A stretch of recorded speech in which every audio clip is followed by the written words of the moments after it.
Assalamualaikum warahmatullahi wabarakatuh.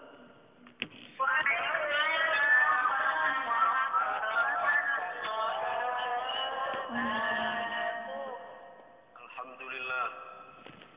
Assalatu wassalamul atammanil akmalanil adwamanil mutalazimani ala sayyidina Muhammad al-fatih lima ughliq wal khatim lima sabaq nasiril haqqi bil haqq wal hadi ila siratikal mustaqim wa ala alihi haqqa qadrihi wa miqdarihil azim. Subhanak la ilma lana illa ma 'allamtana innaka antal alimul hakim. Subhanaka la fahma lana illa ma fahamtana innaka antal jawwabul karim. Alhamdulillah, kita bersyukur pada Allah yang telah memberikan rahmat sehingga pada pagi ini kita bisa hadir dalam kegiatan kajian mingguan kitab Aqidatul Awam dalam ilmu tauhid. Mudah-mudahan Allah Subhanahu wa taala memberikan kepada kita keberkahan dan selalu memberikan anugerahnya kepada kita sehingga kita selalu berada dalam perlindungan dan keberkahan dari Allah Subhanahu wa taala. Amin amin ya rabbal alamin. Bismillahirrahmanirrahim. Pada pertemuan yang lalu kita telah membahas tentang beberapa pembahasan seputar keluarga Kanjeng Nabi. Kemarin kita terakhir sampai bait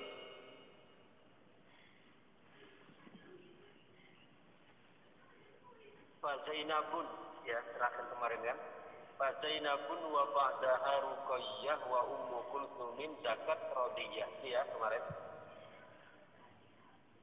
Kita membahas tentang putri Rasulullah sallallahu alaihi wasallam setelah sebelumnya membahas tentang putra Kanjeng Nabi.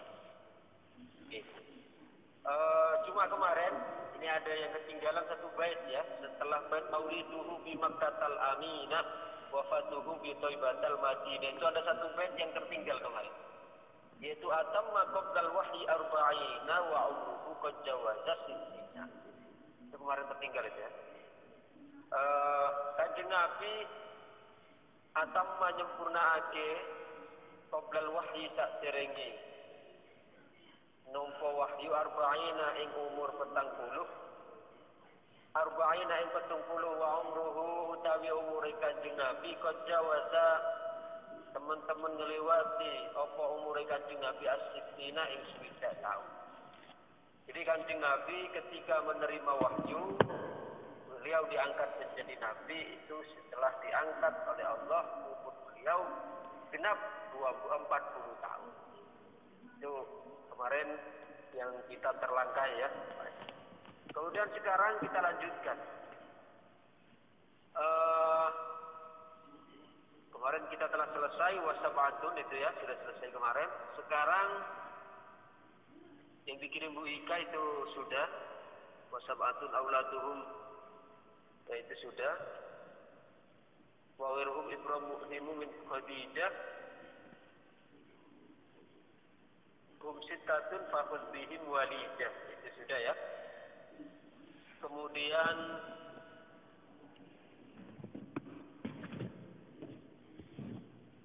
sekarang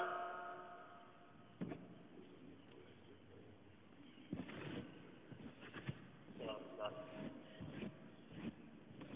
kitab saya soalnya kitab kuno sekali ini, jadi syarahnya ini saya pegang, ya, Nurul Dolam, syarah Aqidatul Awam.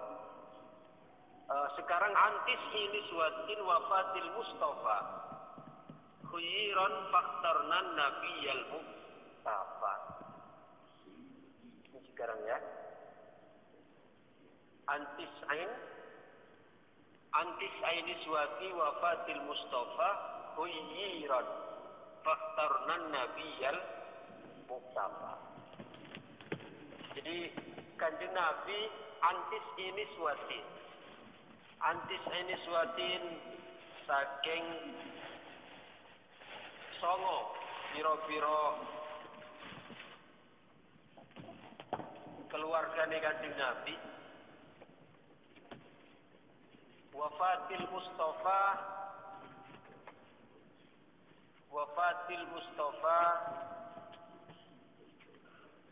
iku wafate Kanjeng Nabi. Antis ini suatin iku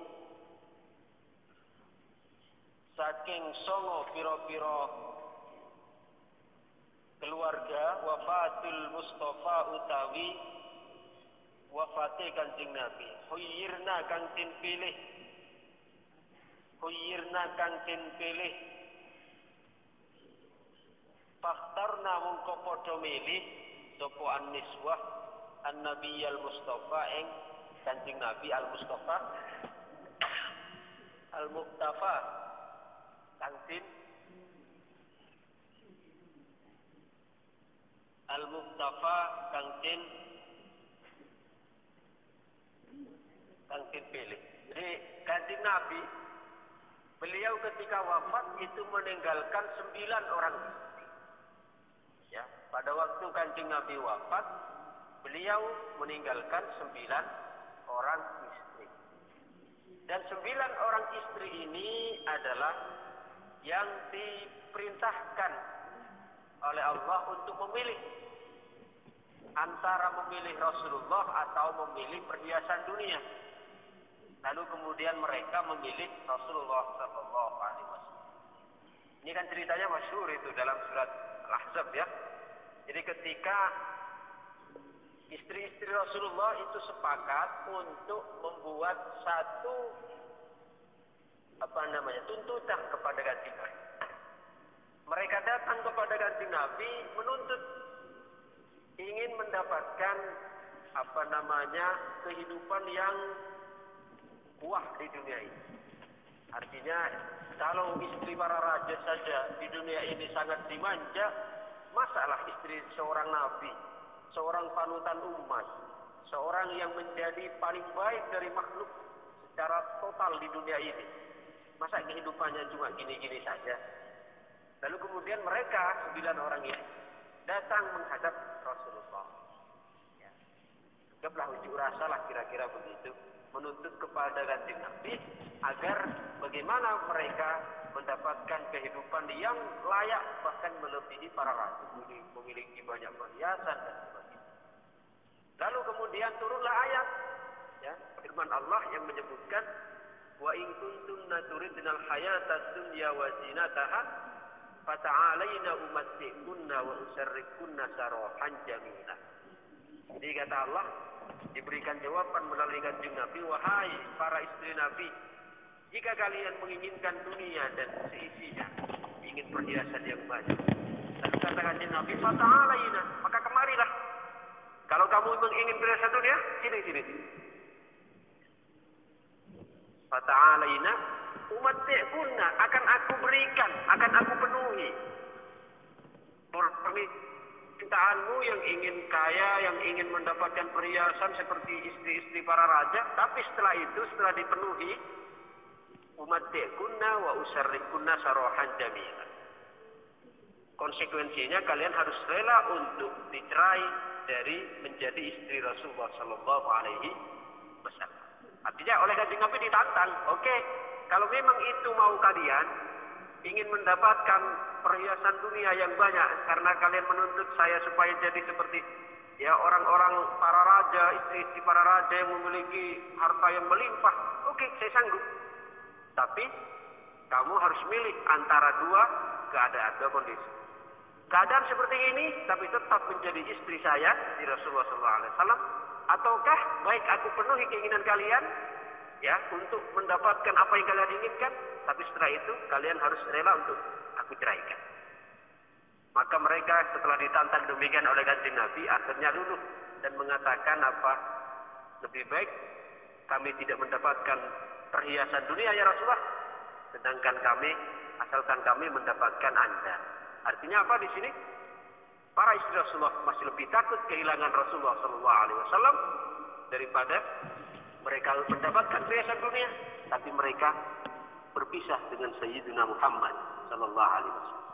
Berarti karena Kanjeng Nabi itu adalah segala-galanya. Buat apa punya harta dunia yang melimpah sedangkan berpisah dengan Kanjeng Nabi. Dan 9 istri inilah yang dimaksud dalam syair tadi, antis ini suatin wafatil Mustafa khuyyirna fakhtarna nabiyal mustafa. Jadi Kanjeng Nabi wafat meninggalkan 9 orang istri, yang mana 9 orang istri ini yang diberi pilihan oleh Allah, jadi pilihan antara ketika mereka menuntut kepada Kanjeng Nabi mau perhiasan dunia atau Rasulullah, ya, maka mereka memilih Rasulullah Sallallahu Alaihi Wasallam. Jadi tetap memilih sebagai istri Kanjeng Nabi Muhammad Sallallahu Alaihi Wasallam. Siapakah 9 ini? Nah, ini secara rinci mereka adalah Aisyatun wa Hafsatun wa Saudah, Sofiyatun Maimunatun wa Rafkah, Hindun wa Zainabun kaza Juwairiyah lil mu'minina ummatun mardiyah.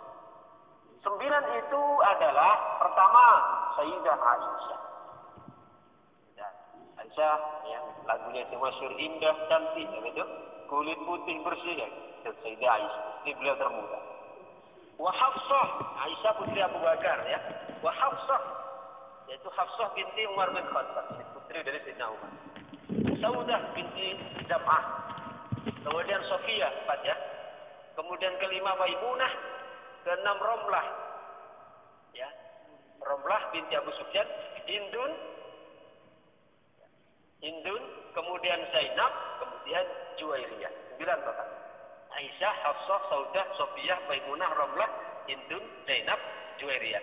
Semua itu lil mu'minina ummahatun mardiyah. Mereka semua yang disebutkan adalah menjadi ummahatil mu'minin, ibu orang-orang mukmin. Karena istri Kanjeng Nabi, para istri Rasulullah itu adalah statusnya sebagai ummahatul mu'minin, ibu dari segenap orang mukmin. Maka di antara khususnya Kanjeng Nabi adalah tidak boleh seorang pun setelah beliau untuk menikahi istri-istri beliau. Jadi ketika ini ummahatil mukminin wafat, ketika ummahatil mukminin ini ditinggal wafat oleh Kanjeng Nabi, maka tidak diperkenankan oleh Allah kepada siapapun untuk menikahi ummahatil mukminin itu setelah Rasulullah sallallahu alaihi wasallam. Kenapa?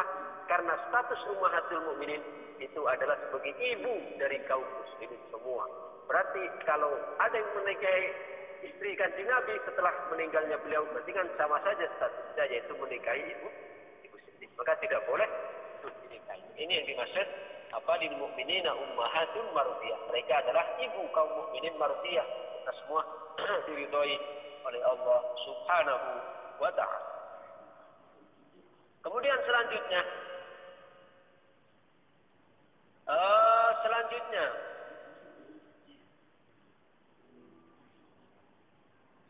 Hamzatu ammuhu wa Abbasun kaza ammatuhu Sofiyatu zatuh tiza. Kemudian sekarang setelah berbicara tentang istri Rasulullah, para istri beliau, selanjutnya berbicara tentang paman-paman beliau. Hamzatu ammuhu wa Abbasun kaza. Paman Rasulullah yaitu pertama Hamzah, yaitu Hamzah bin Abdul Muttalib, itu saudara dari ayah Rasulullah. Beliau yang wafat di perang Uhud, ya, makamnya sampai sekarang di Uhud. Wa Abbasun, demikian juga paman beliau adalah Abbas bin Abdul Muttalib, juga kakak dari saudara dari ayah beliau Sayyidina Abdullah. Kaza ammatuhu Sofiyah zatuh tiza. Demikian juga bibi beliau adalah Sofiyah. Beliau punya bibi juga Sofiyah. Jadi beliau Sofiyah itu istri, beliau punya istri yang bernama Sofiyah. Demikian juga bibi beliau juga ada yang bernama Sofiyah. Kemudian selanjutnya wa qabla hijratin nabil Isra min Makkatin laila di Qudsin yudra. Kemudian sebelum beliau hijrah, maksudnya hijrah di sini hijrah ke Madinah, ya. Beliau diisrakan oleh Allah Subhanahu wa taala min Makkatin lailan li Qudsin yudra. Beliau diisrakan oleh Allah pada suatu malam dari Makkah ke Liqudsin, maksudnya ke Palestina. Karena perjalanan beliau adalah diisrakan dari perjalanan Masjidil Haram, Masjidil Aqsa. Subhanalladzi asra bi 'abdihi. Jadi Liqudsin di sini Kudus, maknanya Kudus adalah Masjidil Aqsa. Wa ba'da Isra'il urujun lis-sama hatta ra'an nabiyya rabban kullama. Ya. Wa ba'da Isra'il urujun lis-sama. Setelah beliau diisrakan oleh Allah, kemudian beliau di-mi'rajkan. Jadi perjalanan Isra dan Mi'raj itu ada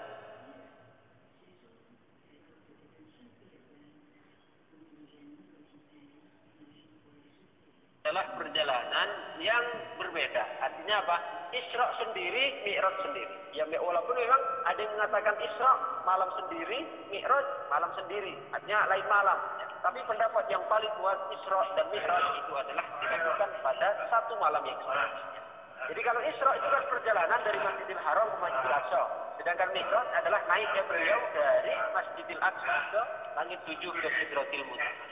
Wa qabla hijratin Nabi al-Isra min Makkatin laila liqudsin yudra. Wa ba'da Isra'in urujun lisama hatta ra'an nabiyya rabban kullama. Ketika beliau Isra, beliau diperkenankan untuk bertemu dengan Allah Subhanahu wa taala, tapi min ghairi kaifin wan hisarin waftarat alaihi khamsan ba'da khamsina farat. Ketika beliau berjumpa dengan Allah Subhanahu wa taala dengan tanpa ada kaif, tanpa ada bagaimana, ya, bertemu dengan Allah bagaimana, dan tanpa bisa dipikirkan. Artinya Kanjeng Nabi bertemu dengan Allah pada malam Isra Mi'raj itu tanpa tanpa kaifiyah. Artinya tanpa kaifiyah, yaitu tidak bisa kita bayangkan bagaimana. Ya, karena kalau bagaimana itu kan pertanyaan untuk makhluk yang terikat dengan waktu dan zaman. Sedangkan Allah fauqal zaman wa fauqal makan. Allah itu adalah melampaui waktu, melampaui tempat. Karena Allah sebagai khaliquz zaman wal makan, la yahtaju ila zaman wal makan. Allah sebagai pencipta waktu dan pencipta tempat, maka Allah tidak membutuhkan waktu dan tempat.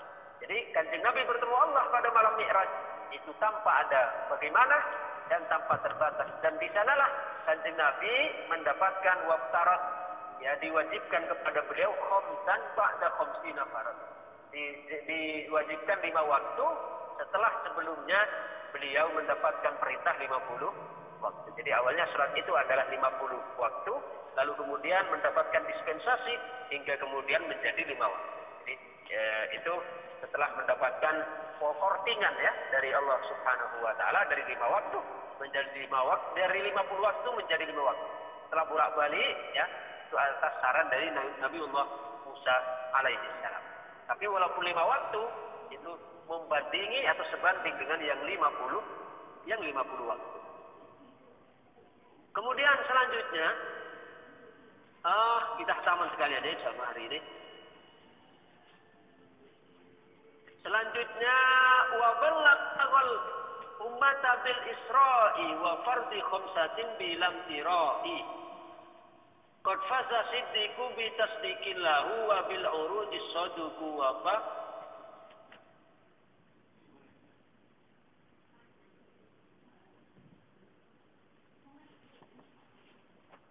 ahlahu. Kemudian wa balaghal ummata bil isra'i, ya. Kemudian disampaikan dari perjalanan Isra itu oleh-olehnya Kanjeng Nabi, sampaikan oleh Kanjeng Nabi perjalanan Mi'raj, Isra Mi'raj, yaitu dengan kefarduan 5 waktu tanpa ada keraguan. Ya, artinya dari sebelumnya 50 waktu akhirnya dipatok menjadi 5 waktu. Qad faza siddiqun bi tasdiqin lahu wa bil urujis sidqu wa fa'ah. Kemudian, ya, Kanjeng Nabi Abu Bakar mendapatkan kepentingan dengan membenarkan beliau dalam perjalanan Isra Mi'raj. Kan ketika Kanjeng Nabi pulang kembali ke Mekah, malamnya Isra Mi'raj beliau kembali, kan cerita sama orang-orang Mekah. Maka mereka responnya macam-macam, ada yang mendustakan.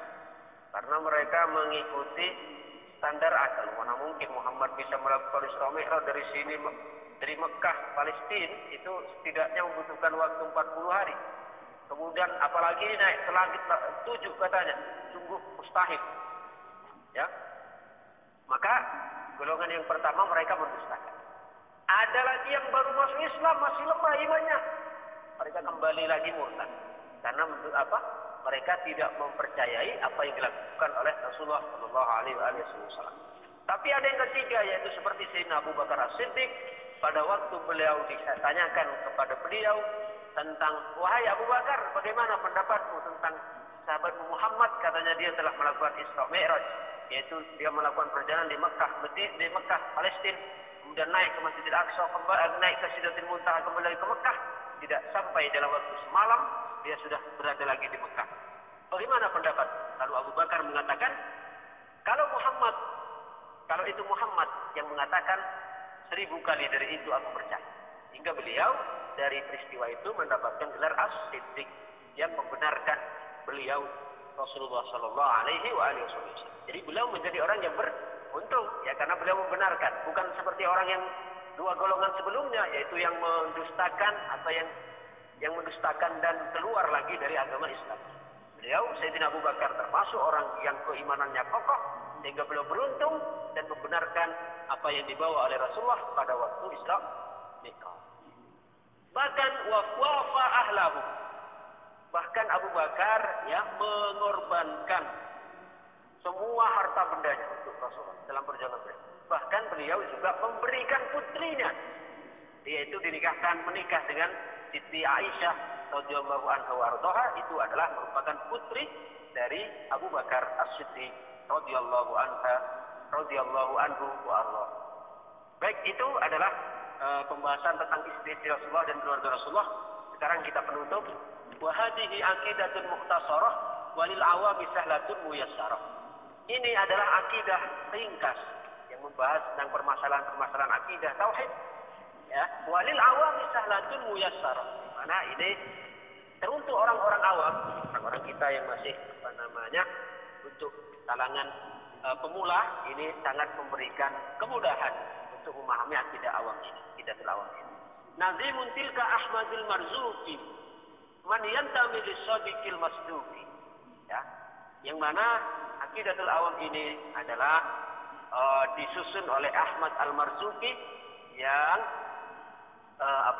yantami lis-sadiqil masduqi, yang mana nama tersebut dia berintimah. Intimah itu bernisbah atau mengambil keberkahan dari Nabi Muhammad sallallahu alaihi wasallam. Shadiqul Masduq itu maksudnya nama Nabi. Karena Nabi adalah Shadiqul Masduq, yang maha benar dan membenarkan. Maksudnya nama kanjeng Muhammad apa? Ahmad. Ahmad itu kan nama kanjeng Nabi Muhammad kan. Beliau di langit terkenal dengan Ahmad, di bumi terkenal dengan Muhammad. Nah, sebelum beliau dilahirkan, maka beliau dikenal oleh nabi-nabi sebelumnya dengan panggilan Ahmad. Maka seperti yang dikabarkan oleh Nabi Isa, Nabi Musa, ya, beliau mengabarkan semuanya, mengabarkan kepada umatnya bahwa akan datang Nabi setelahku min ba'di ismuhu Ahmad. Akan datang kepada kalian Nabi namanya Ahmad.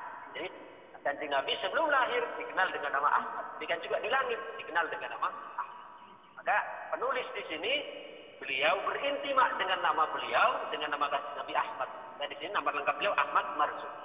Mayyantami lis-sadiqil masduqi, itu nama yang berintimak atau yang bernisbah atau yang mengambil keberkahan dari Nabi Nabi Muhammad SAW, yaitu nama beliau Ahmad. Walhamdulillahi wa sallama ala nabi khairi man qad alama. Setelah beliau maka beliau mengakhiri penulisan kitab ini dengan hamdalah tadi. Dibuka dengan basmalah hamdalah, ditutup juga dengan basmalah hamdalah. Kata beliau, alhamdulillahi wa sallama. Segala puji bagi Allah dan semoga salawat salam ala nabi khairi man qad alam. Semoga selalu tercurahkan kepada nabi yang telah mengajarkan, yang mengajarkan kepada kita wahyu, mengajarkan kepada kita Quran, mengajarkan kepada kita hadis, ya. Itu adalah beliau khairu man qad alam. Wal ali washabi wa kulli mursyidin wa kulli man bi khairi hadin yaktadi. Demikian juga semoga salawat dan salam itu terlimpah juga kepada para keluarga beliau, ya.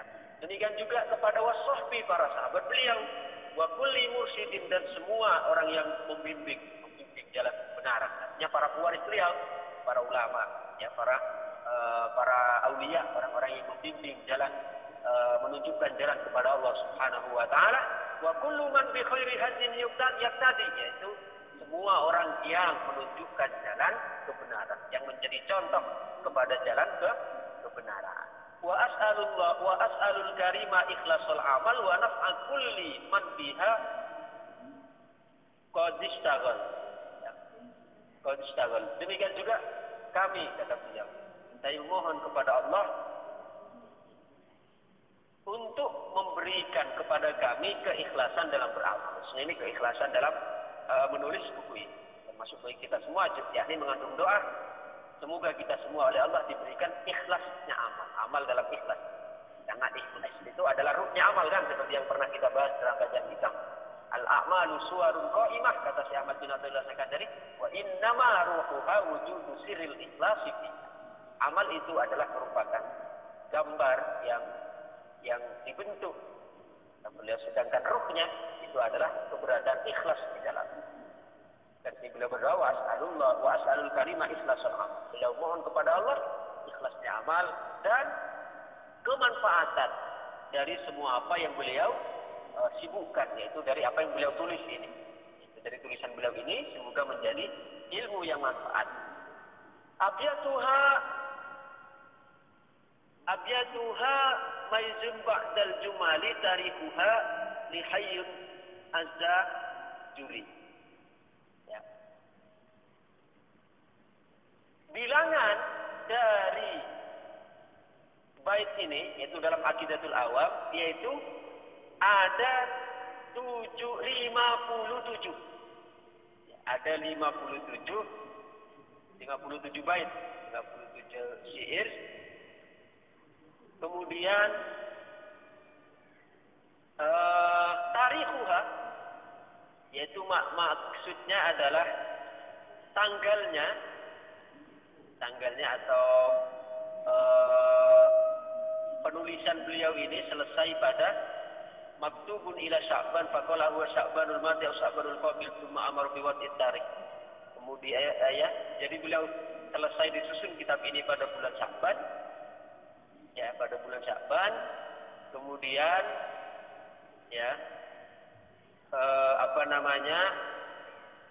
berarti beliau menyusun kitab ini sebulan sebelum Ramadan. Dan alhamdulillah, berarti bukan suatu yang kebetulan kita mengajinya di bulan Ramadan.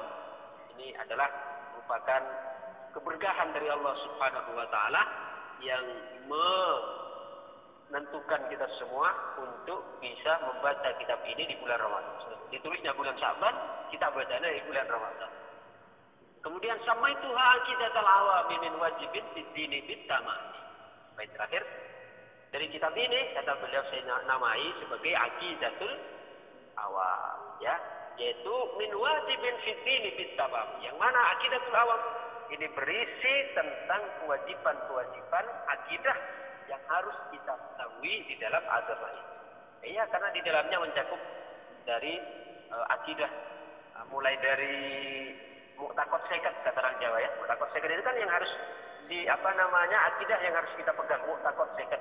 Akidah 50, apa maksudnya akidah 50? Yaitu 20 sifat wajib bagi Allah. 20 sifat mustahil bagi Allah, berarti sudah 40. Kemudian 1 sifat jaiz bagi Allah, berarti sudah 41 kan? Kemudian tinggal 9, ya kan? Kemudian 4 sifat wajib bagi Rasul, ada berapa? 45, ya kan? Kemudian 4 sifat sifat mustahil bagi Rasul, 1 sifat jaiz bagi Rasul. Berarti total semua 10, ya, total semua 50. Maka disebut dengan mu'taqad seket. Nah, di dalam Aqidatul Awam ini mencakup mu'taqad seket ini. Itu sifat wajib bagi Allah, sifat mustahil bagi Allah, sifat jaiz bagi Allah, sifat wajib bagi Rasul, sifat mustahil bagi Rasul, sifat jaiz bagi Rasul.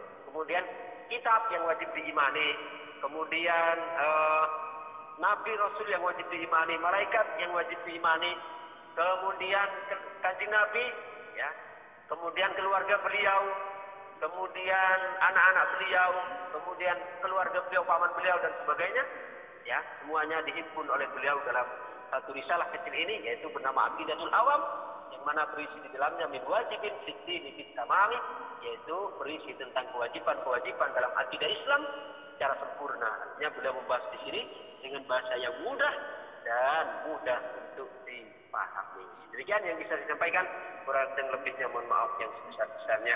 Allahumma fa'na bima 'allamtana wa 'allimna ma yanfa'una wa zidna ilma. Rabbana atina fid dunya hasanah wa fil akhirati hasanah wa qina adzabannar. Rabbana ighfir lana wa li ikhwanina alladziina sabaquna bil iman wa la taj'al fi qulubina ghillan lil ladziina aamanu rabbana innaka ra'ufur rahim. Allahumma ij'alna mimman tafa'ala bi khairika fa akramta wa tawakkala 'alaika fa kafaita wa laja'a ilaika fa ataita wa istaghawta bika fa aghithta. Allahumma ij'alna min ahli nufusit tahira wan nufusil munira wal wujuhil mustabshira bi rahmatika ya arhamar rahimin. Rabbana atina fid dunya hasanah wa fil akhirati hasanah wa qina adzabannar. Sallallahu ala sayyidina Muhammadin wa ala alihi wa sahbihi wa sallam. Subhana rabbika rabbil izzati amma yasifun wa salamun alal mursalin walhamdulillahi rabbil alamin. Al-Fatihah. A'udzu billahi minasy syaithanir rajim. Bismillahirrahmanirrahim. Alhamdulillahi rabbil alamin. Ar-Rahmanir Rahim. Maliki yaumiddin. Iyyaka na'budu wa iyyaka nasta'in. Ihdinas siratal mustaqim. Siratal ladzina an'amta 'alaihim ghairil maghdubi 'alaihim waladdallin.